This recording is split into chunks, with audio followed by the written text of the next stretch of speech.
Olá, tudo bem? Eu sou o professor Felipe Pego Camargo, professor de História, 8º ano, e nós já vamos começar a nossa aula de hoje. Você já sabe, você que me acompanha, que acompanha as aulas, que você precisa, você que está acessando pelo aplicativo Aula Paraná, pelo Google Classroom, você precisa acessar a aula, preencher a questão que está sendo solicitada, enviar essa questão e assim garantir a sua presença. Então não perde tempo, vai lá e garante a sua presença aí. Feito! Vamos ver qual é o tema da aula de hoje. Abolição, imigração e indigenismo no Império, que é o conteúdo geral que estamos abordando, e hoje, especificamente, abolicionismo no Paraná. Então vamos ver como que aconteceu esse movimento em nosso estado. Vamos lá? Os nossos objetivos.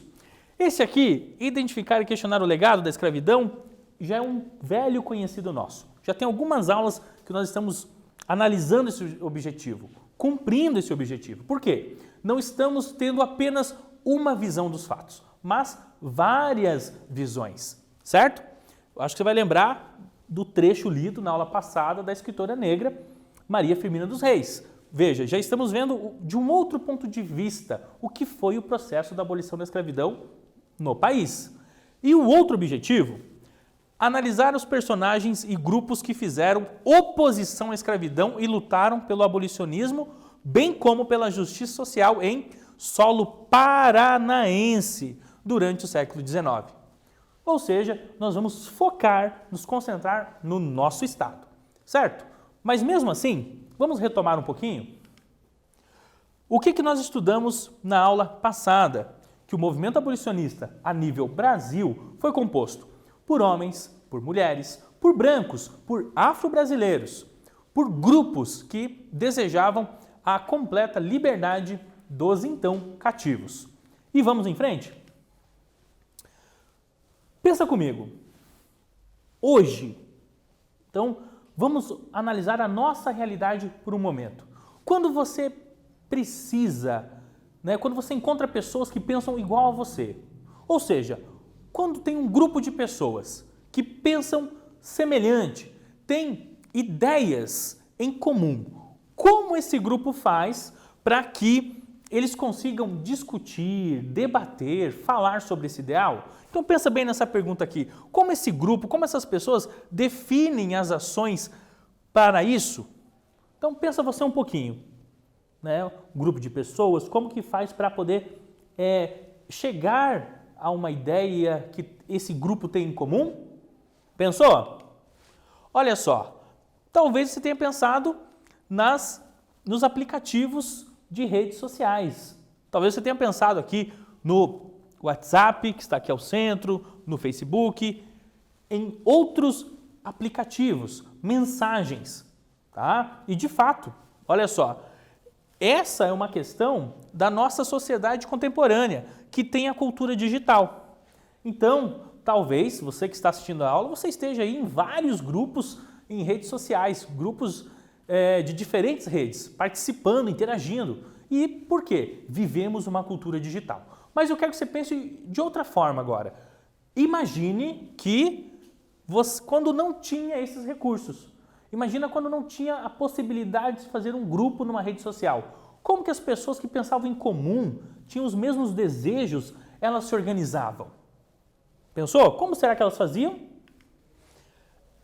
Geralmente, essas pessoas, elas estavam envolvidas em sociedades. Esses grupos eram denominados de sociedades. E sem a cultura digital, como que elas faziam para poder debater esses assuntos em comum? E a gente vai analisar nessa aula exatamente isso. Ou seja, como algumas dessas sociedades atuaram, inclusive uma delas, uma sociedade secreta. Então, acompanhe até o fim, não perca nada, que nós vamos entender o que aconteceu.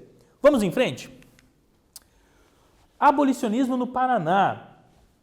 Tivemos como um ícone, como um personagem histórico muito importante na história do Paraná, essa pessoa aqui, ó, professor José Cleto Silva. Aqui temos uma imagem dele. E olha que atitude bela, olha que atitude em favor da sociedade que esse professor teve? Ele, durante o período da escravidão, ele criou o quê? Uma escola, né? Ele pediu para o governo, ó, quero criar uma escola para ensinar os escravizados. Numa época que nem todos eram favoráveis a isso. Numa época que a escravidão estava acontecendo no país, mas o professor José Cleto, lá em Paranaguá, ele vai então fazer o quê? Uma escola para que os escravizados possam aprender a ler, escrever, estudar, enfim, ter uma formação. E o professor José Cleto, em documento oficial, quando ele fala com o governo, ele diz, olha, a escravidão no país é algo aviltante. Traduzindo para nossos dias, sem honra, humilhante. Então, o professor José Cleto Silva foi um abolicionista ligado aqui no Paraná. E olha só o que mais ele fez. Ele tinha um jornal, o Livre Paraná, fundou um clube literário em 1872 e também, lembra que eu falei das sociedades no começo? A Sociedade Redentora Paranaguense em 1883. Ou seja, ele esteve na diretoria de uma sociedade, ou seja, de um grupo de pessoas que desejavam o fim da escravidão no Brasil. E como essa sociedade que ele fez parte atuava? Principalmente arrecadando dinheiro para a compra de alforrias e na fuga de cativos.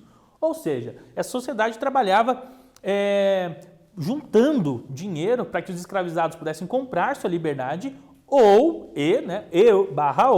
também auxiliando na fuga desses escravizados para lugares onde não se tinha mais a escravidão, certo? Então aqui nós analisamos esse personagem, professor José Cleto Silva. Continuando, Generoso Marques dos Santos.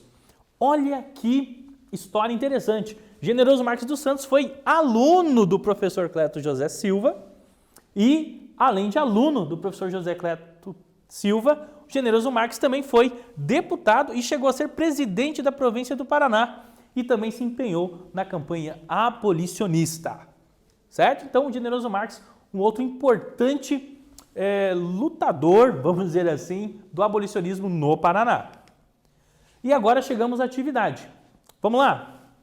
Com base nos conteúdos explicados até agora, descreva 2 ações que a Sociedade Redentora Paranaguense adotou em relação aos escravizados. Vamos lá, 2 atitudes dessa sociedade. Aproveite o tempo e nós já voltamos para corrigir.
Vamos corrigir?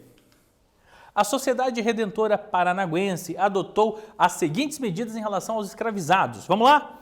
Arrecadou dinheiro para a compra de cartas de alforria, lembrando, as cartas que davam liberdade aos escravizados, e auxiliou na fuga dos escravizados para lugares que poderiam viver em liberdade. Então, esses eram os objetivos principais daquela sociedade. Vamos em frente?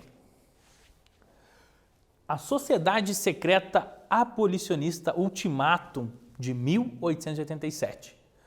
Falamos no começo da aula sobre quando não tinha cultura digital, como que as pessoas faziam para discutir assuntos? E mencionei que a gente falaria de uma sociedade secreta. Pois é, a Sociedade Secreta Abolicionista Ultimatum, uma sociedade fundada, estabelecida em Curitiba, capital do nosso estado. E atuou de que forma? Na facilitação da fuga de escravizados para o Uruguai e para a província do Ceará, que na época já havia declarado extinta a escravidão. Então, principalmente, esse era um dos objetivos, o objetivo principal dessa sociedade. E eu quero aprofundar algumas coisas, alguns conteúdos com vocês sobre essa sociedade secreta abolicionista Ultimatum. Vamos lá?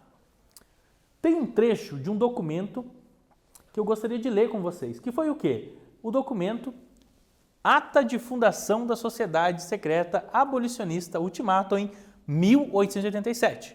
Lembrando, fundado em Curitiba, capital do nosso estado, na época, província. Vamos à leitura. O objetivo da reunião é tratar, por todos os meios, da extinção completa da escravidão. Tratarem todos os sócios de concorrer para livrar o Brasil da mancha negra da escravidão que tanto nos amesquinha e, de qualquer forma, se oporem aos castigos corporais indignamente aplicados. O que esses indivíduos, o que essas pessoas tinham em comum? Que eles eram todos contra a escravidão. E que a escravidão, na visão desses líderes paranaenses, era o quê? Uma mancha, algo ruim para o Brasil. E eles queriam ajudar na libertação, na fuga, e também eram contra os castigos, certo? Os abusos nos castigos aos escravizados, que os senhores aplicavam sobre os escravizados. Vamos continuar a leitura desse documento. Tratando-se de uma sociedade secreta, e como não contamos com o atual presidente da província, por ser francamente escravocrata, e para melhor acautelar os interesses sociais, indicamos que todos os associados, sempre que tiverem que se dirigir ao presidente desta sociedade ou qualquer outro sócio, usem de nome de guerra para tal fim. Olha que interessante. Os membros dessa sociedade, a Ultimatum, eles entendiam, eles sabiam que o presidente da província do Paraná, na época, o presidente da província do Paraná, era escravocrata. Então, eles sabiam que estavam indo contra a liderança política de então. O que é que eles fazem? Olha, quando tivermos em algum ambiente e precisarmos trocarmos uma ideia, conversarmos sobre nossos interesses, nossos objetivos em comum da nossa sociedade, o que é que vamos fazer? Usar um nome de guerra. O que seria o nome de guerra? Um nome fictício. Um nome como se fosse, entre aspas, um apelido. Um código para se comunicar e assim não serem descobertos. E aí, gente, continuando, participaram daquela sociedade secreta políticos paranaenses influentes na época, como, por exemplo, Ildefonso Pereira Correia, o Barão do Cerro Azul. Acredito que você, talvez, na sua cidade, em algum lugar, você já viu o nome de uma rua, de uma avenida, de uma escola, de um colégio, de uma praça com esse nome. Saiba que o Barão do Cerro Azul fez parte dessa sociedade abolicionista secreta Ultimatum. E também, em algumas das ações, os participantes da Ultimatum usavam nomes fictícios para não serem descobertos. Exatamente o que eu acabei de explicar. Os que defendiam a escravidão seriam contra essa sociedade. Por isso, esse cuidado. Entendeu?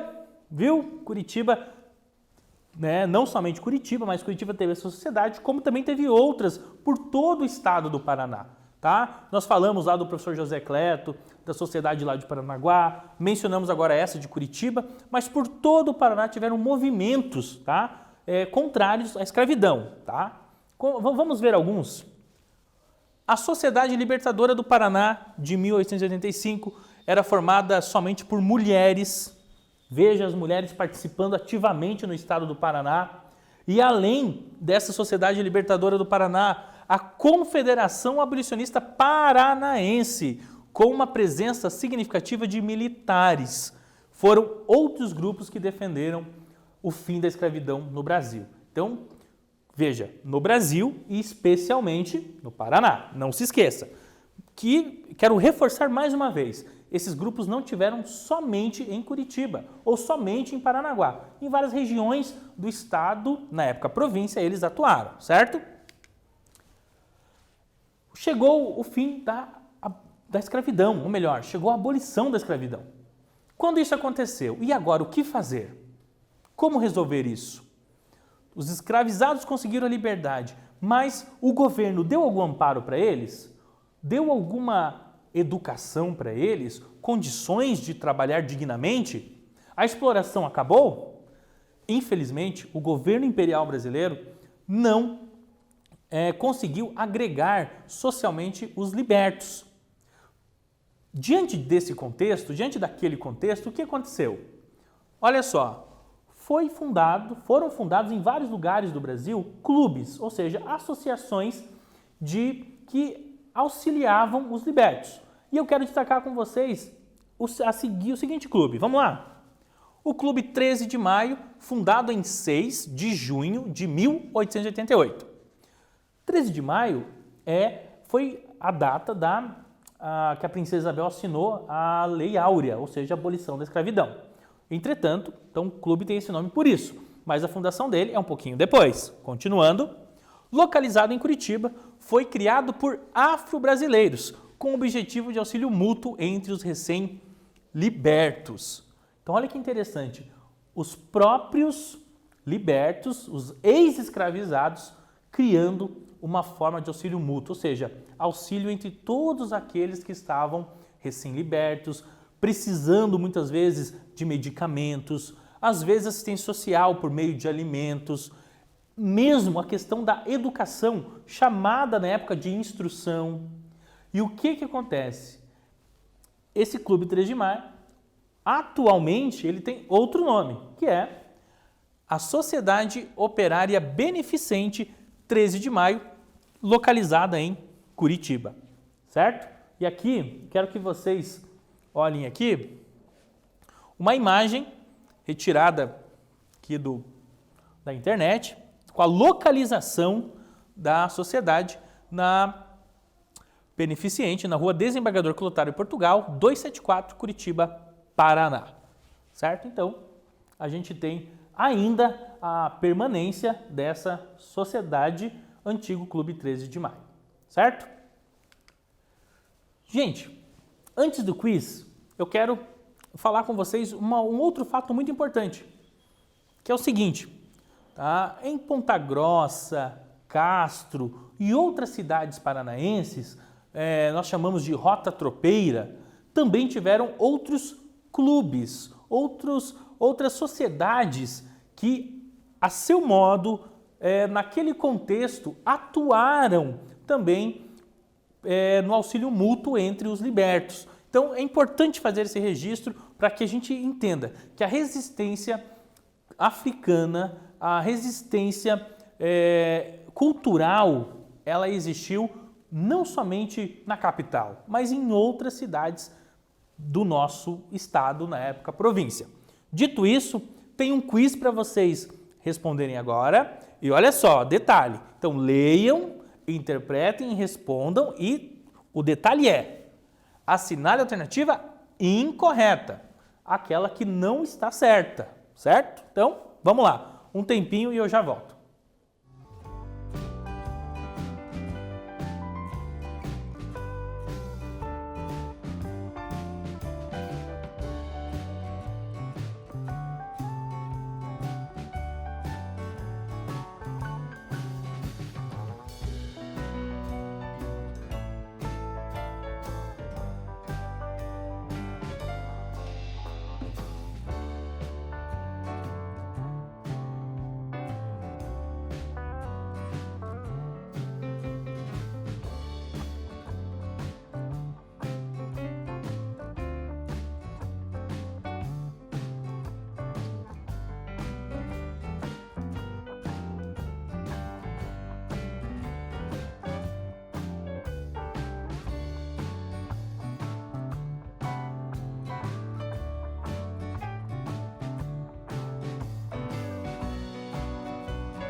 Vamos ver se você conseguiu identificar a alternativa incorreta. A alternativa incorreta é: todas funcionavam abertamente com autorização por escrito do governo. Nós mencionamos a Sociedade Secreta Abolicionista, Ultimátum, exatamente que a sociedade era secreta porque o presidente da província do estado do Paraná e muitos outros paranaenses eram favoráveis à escravidão. A escravidão era legítima, entre aspas, naquela época, era legal naquela época. Então, essa aqui é incorreta. Nem todas funcionavam, na verdade, muitas se opunham ao governo. E, gente, vamos ver agora o que basicamente nós aprendemos aqui nessa aula.